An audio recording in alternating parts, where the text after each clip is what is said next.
The last 18 months has seen France suffer frequent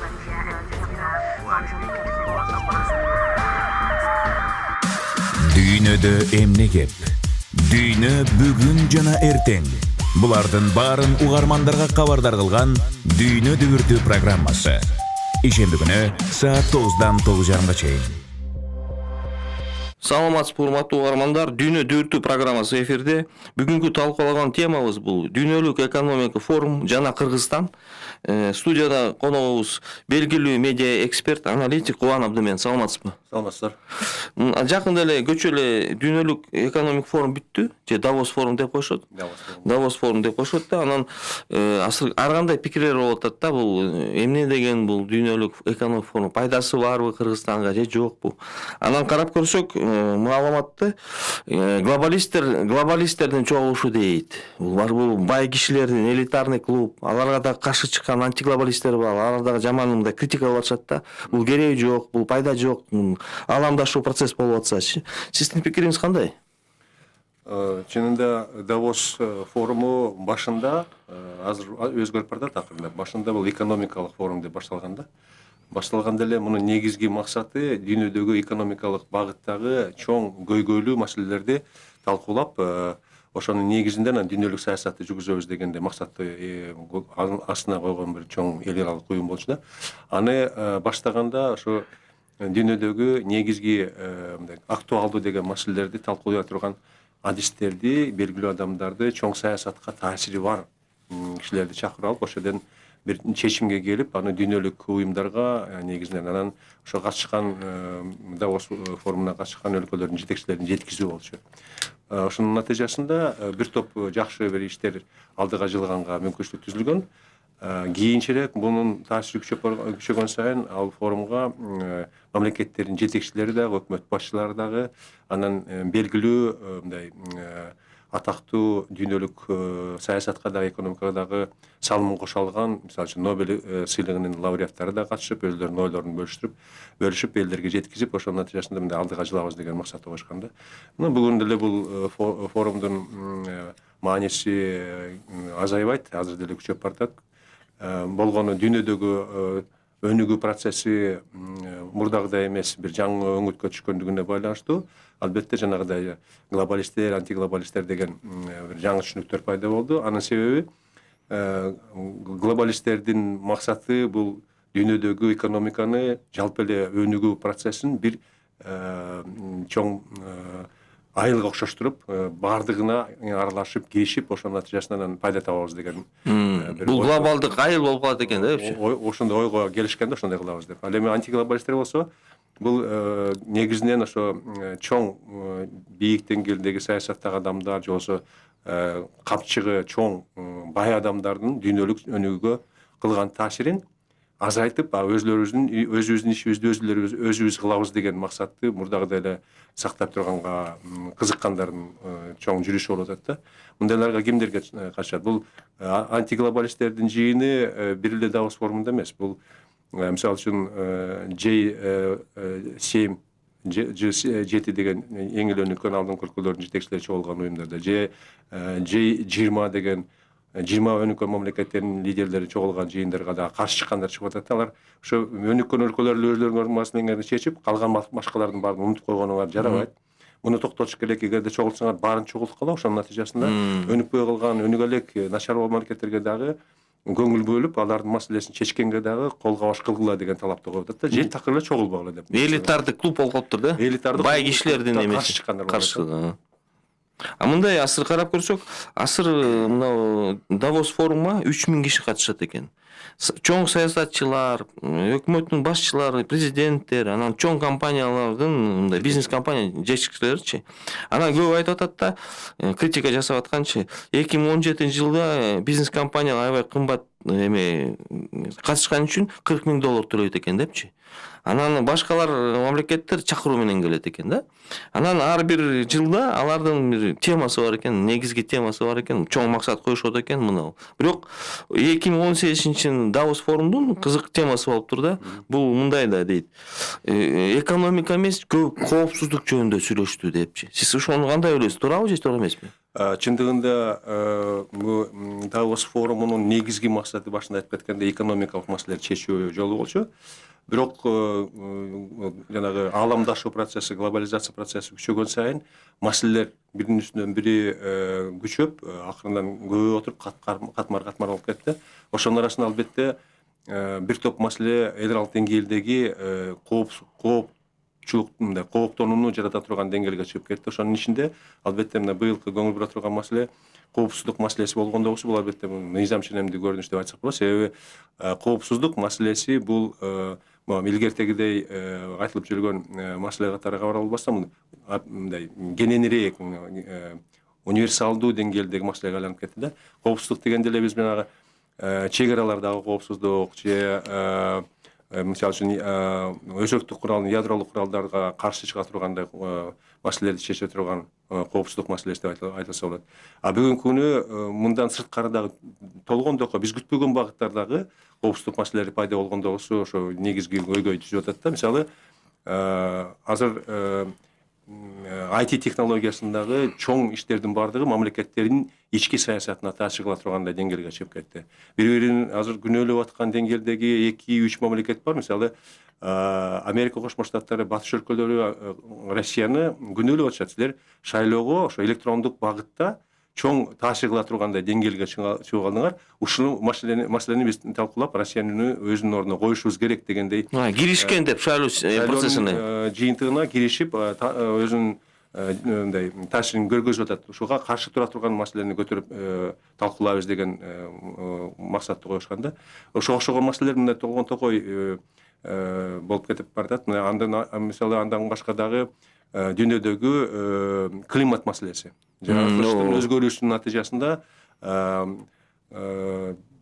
жылуу болуп баратат же суук болуп баратат деп айтылган сөздөрдүн баардыгы ошо элдин жалпы адамзатынын жаратылышка кылган таасири канчалык деңгээлде баарыбызга мындай кооптонууну жаратат деген маселени да талкуулап атат. Бул ушул эле жыйындагы маселе эмес. Муну Американын вице-президенти Альберт Гор иштеп жүргөн кезде эле чыгарылган маселе болчу. Ошону көтөрүп жүрүп Альберт Гор кийин Давоско да катышкан, натыйжасында ошо Нобель сыйлыгынын лауреаты болду. Климаттык маселелерди алдыга коюп, ошонун чоң деңгээлге көтөргөн да. Чоң деңгээлге көтөрүп, ошонун мындай коомчулукка жалпы эле дүйнө элине пайда сап келе тургандай деңгээлге чыгарган иштеп баалап, анан Нобель сыйлыгын беришкен да.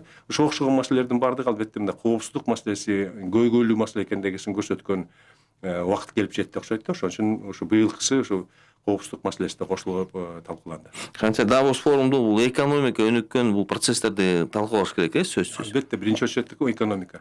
Буга экономикалык багытта иштеген биринчи иретте мамлекеттик кызматкерлер, мисалы министрлер болобу же улуттук банктардын, мамлекеттик банктардын жетекчилери болобу.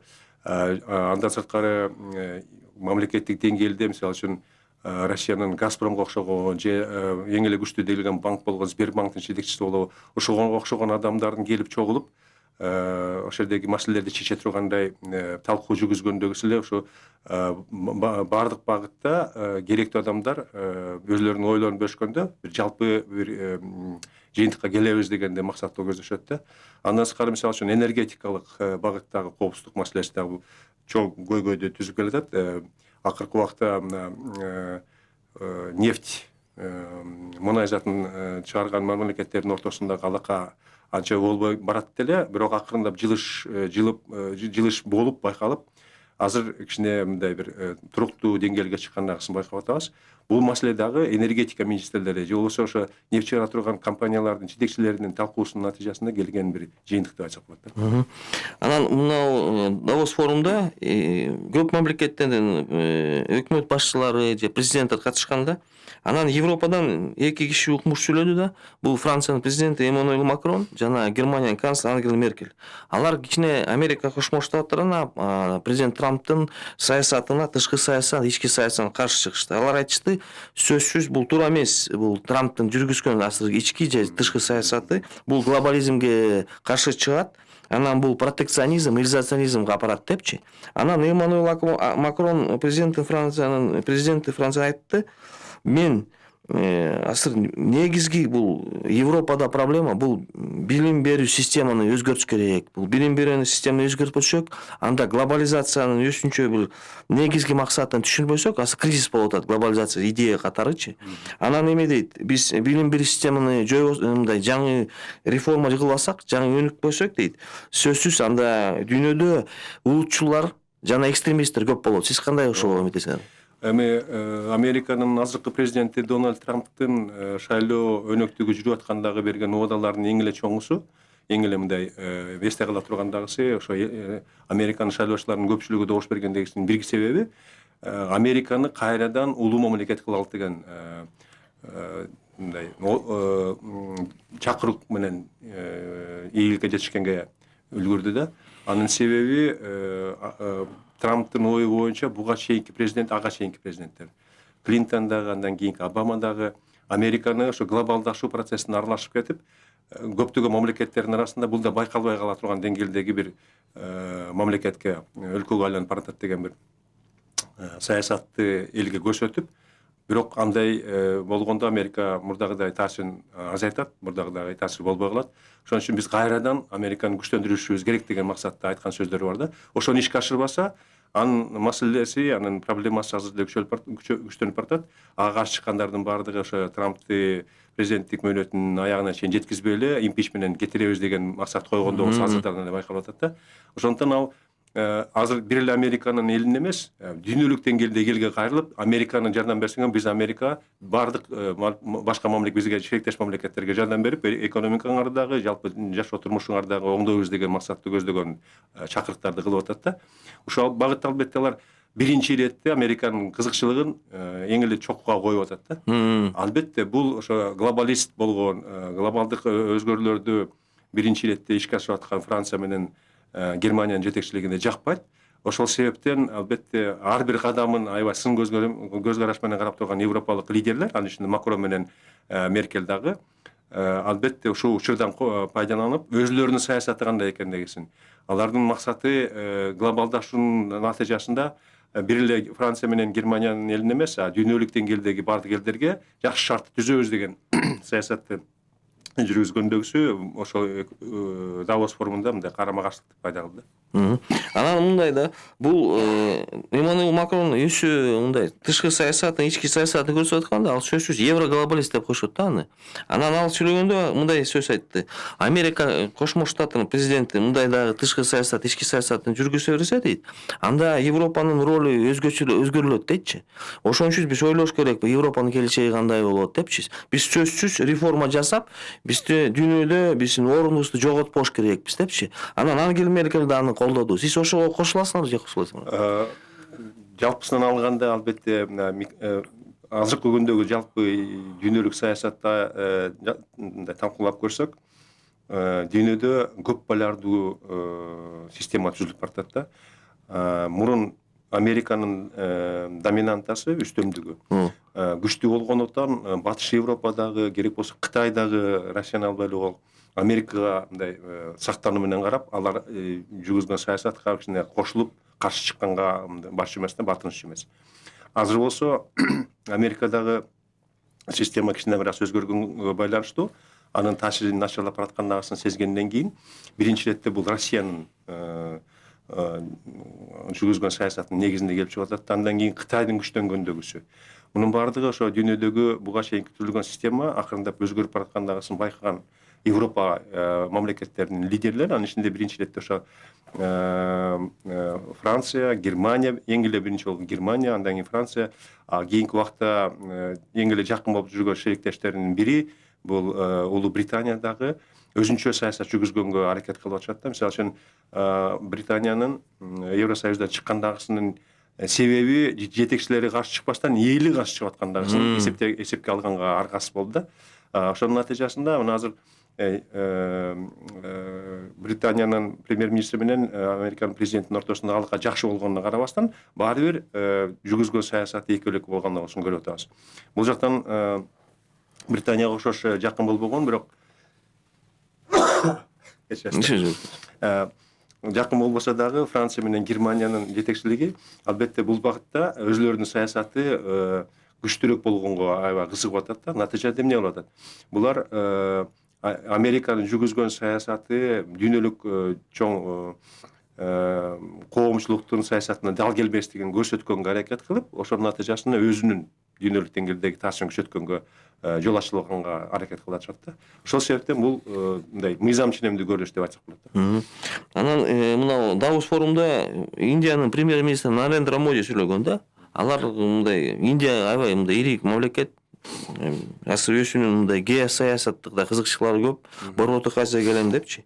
Анан Нарендра Моди сүйлөгөндө Давос форумда ал сөзсүз айтты, бул мен Америка Кошмо Штаттарынын Трамптын жүргүзгөн саясатына каршы чыгам. Эмне үчүн бул туура эмес. Бул биз кооперация жол эмес менен шериктеш мамлекеттер эмес. Бул Американын президенти Трамп Американын кызыкчылыгын көрүп атат. Бул Америка биринчи орунда болуш керек. Экономика жагынан балчы. Бул туура эмес. Анан Нарендра Моди айтты, бул чоң глобалдык саясатка аябай жаман таасири тийет депчи. Ошон үчүн ойлош керекпиз депчи. Биз глобализация аламдашуу процесстер болгондон кийин сөзсүз биз шериктеш же башка жолдорду табыш керек, мында жаңы глобалдык экономиканы көтөргөнгө, өнүктүргөнгө. Сиз ошого кошула аласыңызбы же кандай? Дүйнө жүзүндөгү жана башында айтып аткандай глобалдашуу процессинин натыйжасында көп полярдуулук пайда болгондогусу бул мыйзам ченемдүү көрүнүш экендигисин ошо Нарендра Модинин айтып аткандагысы чоң далил болуп берилет да. Анткени дүйнөдөгү эң күчтүү экономика болгон Америка Кошмо Штаттарынын өнүгүүсү акырындап басаңдап баратат. Күчтүү келаткан Кытайдын да экономикалык өнүгүүсү баягы эле бойдон күчтүү болуп атат, бирок баягы салыштырмалуу алганда 10% болуп өнүгүп аткан Кытай азыр 6-7%ден ашпай атат да. Түшүп атат да болду. Ылдамдан азайып атат. Бирок өнүгүүсү күчтүү эле дагы эле бойдон. Ал эми Индияныкы болсо тескерисинче экономикалык жактан өнүгүүсү керек болсо мүмкүн бир моментте Кытайдан ашып кете тургандай потенциал. Бүгүнкү 2017-жылы 7-2% экен да? Кытайдан ашып кеткендеги ашып атат да. Бул жагынан алганда Индиянын премьер-министринин айткан сөзүнүн жүйөсү ошондой болуп атат да, биз күчтөнүп баратабыз. Күчтөнүп бараткандан биз менен эсептешиш керек. Эсептешкенде Америка Кошмо Штаттарынын жүргүзгөн саясаты алар ушу бизге окшогон мамлекеттерди астыга чыгарбастан биздин астыбызда болсун деген максатты көздөп атат деп ойлогондогусу ошо айткан сөзүндө дааны көрүнүп атат да. Демек, бул жактан алганда Индия дагы өзүнүн позициясы күчтүү экендигин сезип, дүйнөдөгү бир көп полярдуулуктун ичиндеги бир полярдуулукту уюлду түзүп, өзүнө керектүү мындай мамлекеттерди топтогонго аракет кылып атат. Ошонун натыйжасында мисалы үчүн Индия Кытай менен Россия баштаган ШОС уюмуна мүчө болгондогусу бул жагынан ошо Америка Кошмо Штаттары менен карама каршы болбосо дагы аларды колдобой тургандыгын көрсөткөн мисал да. Идеясы болчусу. Анан мындай да, бул Давос форумга Дональд Трамптын келгени аябай чоң интрига болду да. Качан келет, кандай сөздөрдү баары күтүп атчы да. 3000 киши болобу, бул элитарный клуб катарычы. Анан бирок тилекке каршы чын айтып коюш керек, Американын президенттери мындай Давос форумду мындай жакшы баалабайт экен да, көп барбайт экен да. Бул Дональд Трамп көчө сүйлөбөдү. Ал 17 жыл мурун биринчи президент Америка Кошмо Штат президенти бар депчи. Эмне үчүн мындай көп Американын саясатчылар Давос форумду мындай жакшы эметпей, баалашпайт да? Менин баамымда, буга чейин топтолгон маалыматтар негизинде салыштырып көрсөк, Америка Кошмо Штаттары дүйнөнүн эң эле күчтүү мамлекети болгондогусун аябай мээсине, башына аябай сиңирип алган да. Анан кандай гана чоң эл аралык деңгээлде уюм болбосун, керек болсо Бириккен Улуттар уюмунун дагы чечимдери аларга мындай экинчи деңгээлдеги чечим катары сезилет да. Давос уюмунун Давостогу форумдун чечимдери бул мыйзамдуу чечим эмес. Бул жалпылап кеңешип, анан баарына рекомендация мындай сунушкана катары берилген бир чечимдер болушу мүмкүн деп ойлошкан да. Ошол себептен алар биз мындай милдеттүү түрдө аткарыла турган иш эмес. Андыктан андай чечимдердин баардыгын көзгө илбей эле өзүбүздүн билгенибизди кыла берсек болот деген көз карашты болчу, ошондой саясатты колдоп келген да. Натыйжада катышса дагы аларды көңүлгө албай, керек болсо мен барбай койсом деле эчтеке өзгөрбөйт деген саясатты колдоп келген да. Ал эми быйылкы форумдун жүрүшүндө Дональд Трамптын катышуусунун бир гана себеби бар, менин оюмда. Бул экономикалык кызыкчылык эмес. бул керек болсо даже саясаттык кызыкчылык эмес. Бул өзүнүн жеке имиджин элдин арасында көтөрүп, мен Давос уюмуна катыштым. Американын кызыкчылыгын көтөрмөк тургай, Американын биринчи орунда тургандагысын элдердин баарына даңазалап, ошол жерде айтып бердим деген максатта баргандагы катышуу болуп атат да. Бул максат чоң максат турган да. Максаты ошо өзүнүн буга чейинки жүргүзгөн саясатындагы кемчиликтердин баардыгын дүйнөгө мындай жылмалап, түшүндүрүп, бирок мени колдосоңор баары жакшы болот дегендей эле максатта болду да. Анда маалымат катары шайлоо турбайбы? Шайлоонун уландысы катары көрсөк болот да, негизинен бул пиар компания дегенде бир кадам болду. А мына Дональд Трамптын сүйлөгөн сөзү сизге жактыбы? Көчө 25 мүнөт сүйлөдү. Мындай идеяларын айткан, же мактандыбы? Кээ бирлер мындай эксперттер жазып атат, бул жөн эле мактап идеясынын мындай Америка өнүгүп атат, эч качан мындай 2 миллион жумуш таптым дейт. Азыр экономика өнүгүп атат, салыкты түшүрдүм дейт, 35%, 20%ке чейин. Бул чынбы же мактанып атабы? Же бул эмелер барбы, жылыштарбы? Кээ бирлер айтышат, бул Обаманын бул 8 жылдын иштегендин жүзүн андан жыйынтыгын алып атат депчи. Эми муну таза так айтыш оорураак го, себеби Трамптын кылган аракеттери чоң тоскоолдуктарга дуушар болуп атат да. Мүмкүн ошо чоң тоскоолдуктардын баарынан Америка Кошмо Штаттарынын өнүгүүсү мындай оң жакка бурулгандагысын көрсөк болот да. Мүмкүн тоскоолдуктар жок болсо, мүмкүн Американын экономикасы ылдый чыгып кете турган коркунучка туш келмек да.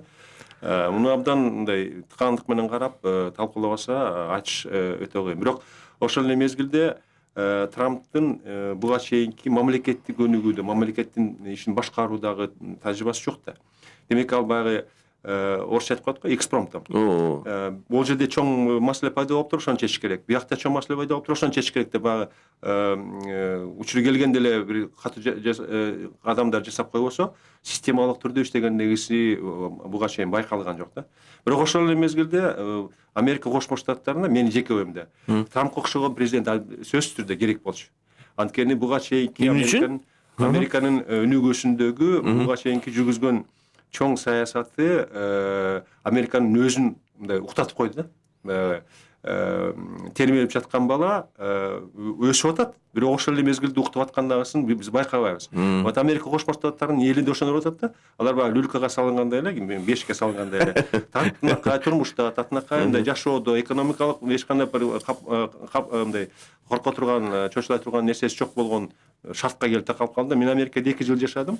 Анын ичинен көрдүм кандай маселелер бар экендигин, кандай коркунучтар бар экендигин. Алар дүйнөдөгү эми орусча айтып коет го, пуп земли деп. Ошондой өздөрүн көргөн деңгээлге чыгып алганда, жердин мейизи бизбиз. Калгандары бизге тиешеси жок деп.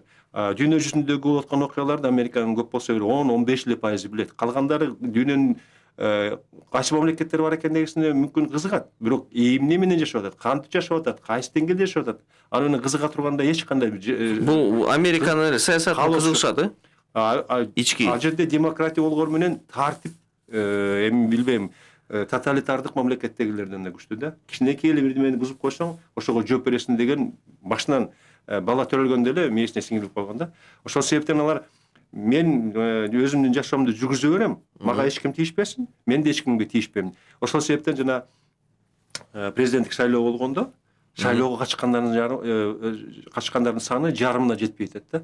Мына Трамп келгенде эле 50%ке жеткен бир шайлоочулар катышыптыр. Себеби уктап аткандардын бир тобун Трамп внесистемный саясатчы катары ойготуп алып, мисалы үчүн ковбойлордун көпчүлүгү катышчу эмес экен, фермерлердин көпчүлүгү шайлоого катышчу эмес экен. Ошолордун баардыгын тартып алгандыктан кичине бир аз, бир 2 миллион адамдын колдоосуна ээ болгон, көбүрөөк колдоосуна ээ болгондун натыйжасында шайланып атат да. Бул ошо Америка Кошмо Штаттарындагы буга чейинки түзүлгөн системанын өнүгүүсүн башка бир жолго бура турганга убакыт жеткендигин көрсөткөн белги да. Натыйжада ошо Америка азыр ойгоно тургандай деңгээлге жеткендигин көрүп атабыз. Бирок мунун албетте баягы жаңы менен эскинин ортосуна кагылыш болгондой эле демократтын артында турган консерваторлор, алган отурушун республиканчылар, булар чындап келгенде демократтардан күчтүүрөөк консерваторлор да. Вот керек болсо өзүнүн партиясынан чыккан консерваторлор Трамптын өзүнө каршы чыгып атат да. Натыйжада эмне болот? Трамп болгон аракетин үйрөп, жасап Американы өзгөртөм деген аракетти кылып атат, бирок кантип өзгөртөт жакшы билбейт да, бир өзгөрүш керек экенин сезип атат. А калгандары болсо жок. биз алган акчабызды ала берелик, иштеген ишибизди отура берелик, кылган ишибизди уланта берелик, сен бизге тийишпе, тийишсең сизди алып салабыз жумуштан деген бир чоң тирешүү пайда болгондо болушун көрүп Бирок атабыз. Дональд Трамп Давос форумда сөзүндө карап койсок, ал сөзсүз айтты.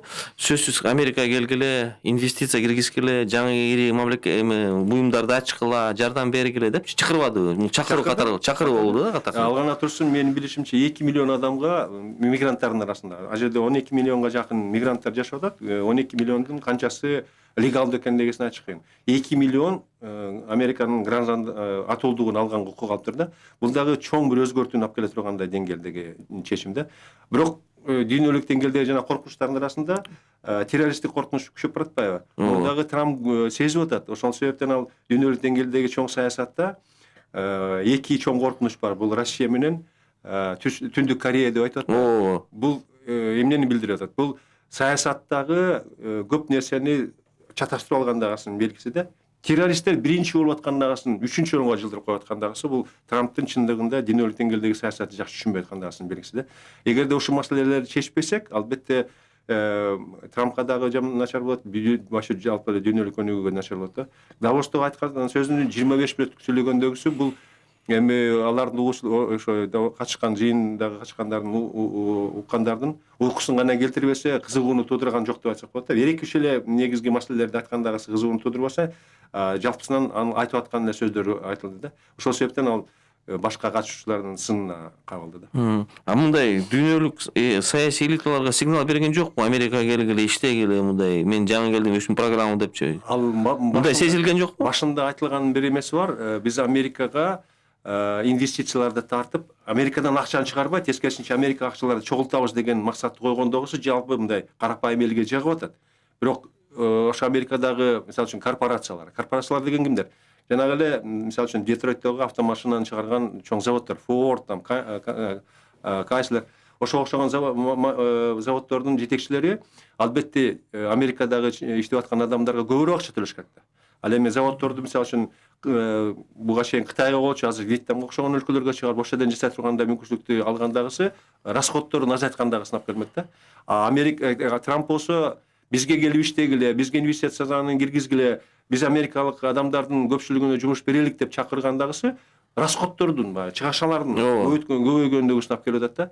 Албетте бул баягы чөнтөгү калыңдардын, капчыгы чоңдордун каршылыгын жаратат да. Себеби буга чейин, мисалы үчүн, ар бир машинеден бир 20-30% пайда таап атышса, аны эки эсе кыскартыш керек болот. Себеби америкалыктарга башка өлкөлөргө иштеп аткандарга караганда эки эсе көбүрөөк акча төлөш керек да. Натыйжада баары нааразы болуп атат да. Трампка каршы чыккандагысынын себеби ошол. Мындай да суроо туулуп атат да. Бизге бир шериктеш мамлекет бар. Биз ЕЭПке мүчөбүз, Орусия мамлекети. Ал Давос форумга аябай көп катышчу да. Кээ бир убактарда премьер-министр барып, президент барып, чоң мындай компаниялардан барып, министрлердин өкмөтүнүн катышып. Бирок быйыл 2018 Давос форумда кичине мындай барган кишилер аз болду. Дворкович барды, анан эң чоң анан өшүнчө бир ачышканда бир сессия орусча боюнча. Анан кээ бир адистер айтып атат, бул эме болуп атат дейт. Азыр экономия, дүйнөлүк рейтинг бар да экономикалардын. Россия 6-орунда болуптур, азыр 14-орун болуптур. Мына 5-7 жылдын ичинде бул жыйынты түшүп кетти да.